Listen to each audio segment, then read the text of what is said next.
तो जय हिंद एवरीवन, मेरा नाम है जतीन और स्वागत है आपका जियो अफेयर्स में। देखो, जो इजराइल है ये यूनाइटेड नेशन में आज के टाइम पर काफ़ी ज़्यादा एग्रेसिव मोड में है। हाल ही में इजराइल की जो स्टेटमेंट रही है यूनाइटेड नेशन में, ये बहुत ज़्यादा हार्ड रही है। देखो, हाल ही में क्या हुआ, ये यूएन में इस वॉर को लेकर अपनी बात रख रहे थे, लेकिन जो इजराइल के एम्बेसडर है, इन्होंने और इनकी टीम ने एक स्टार टाइप का पहना हुआ था। आप ये पिक्चर देखो, इन्होंने येलो कलर का एक बैज पहना हुआ है। पहले मैं आपको इसका मतलब बताता हूँ ये है क्या।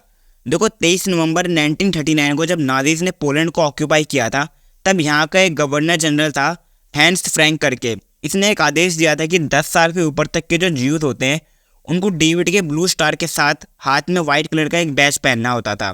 धीरे धीरे इन्होंने एज के हिसाब से, लैंग्वेज के हिसाब से अलग अलग तरह के बैज बनाए थे, जेंडर के हिसाब से। और इसका रीज़न ये था कि जब भी कोई इनको इस तरह का बैज पहनता हुआ देखे तो इनको बाकी लोगों से अलग दिखाया जाए, यानी कि इनको बाकी लोगों से अलग दिखाना चाहते थे। और मतलब एक तरह से जियोस को नीचे दिखाने के लिए भी ये किया जाता था। तो ऐसे स्टेप्स उठाए जाते थे नाजिस की तरफ से। और जो ज्यूज है ये आज तक इस बात को नहीं भूले हैं जो इनके साथ हिटलर के टाइम पे हुआ करता था। तो देखो, इन्होंने जो ये बैच पहना है, इनका कहना है कि जब तक पूरा यूएन सिक्योरिटी काउंसिल 7 अक्टूबर को इसराइल में हुए इस अटैक की निंदा नहीं करता है, तब तक हम इस बैच को पहनेंगे।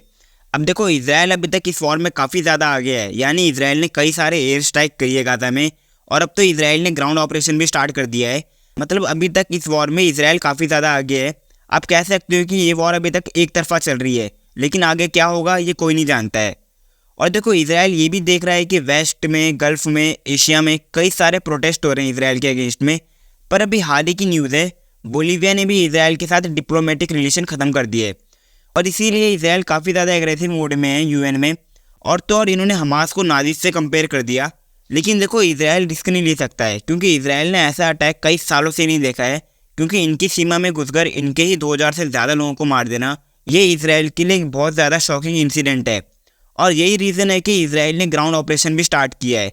मतलब ये चाहते हैं कि बस एक बार पूरी तरह से हमास को ख़त्म कर दे।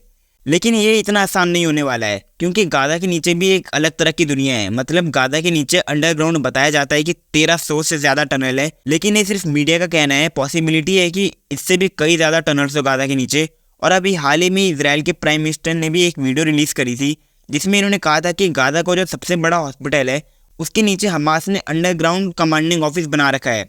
यानी हमास जितने भी अपने ऑपरेशन है ये सारे इस हॉस्पिटल के नीचे से रन करता है।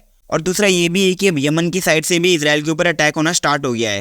पहले ये अटैक गाजा से, लेबनान से और सीरिया से होते थे, लेकिन अभी यमन से भी होने स्टार्ट हो गए हैं। यमन जो कि हज़ारों किलोमीटर दूर है इसराइल से। और ये कर कौन रहा है, यमन में ग्रुप ऑपरेट करता है हूतीस करके। जैसे लेबनान में हिजबुल्लाह बेस्ड ग्रुप है, वैसे ही जो हूतीस है ये भी यमन बेस्ड ग्रुप है। और प्रॉब्लम सऊदी के लिए भी बढ़ेगी, क्योंकि यमन जो है ये बहुत ही बड़ी बॉर्डर शेयर करता है सऊदी अरब के साथ।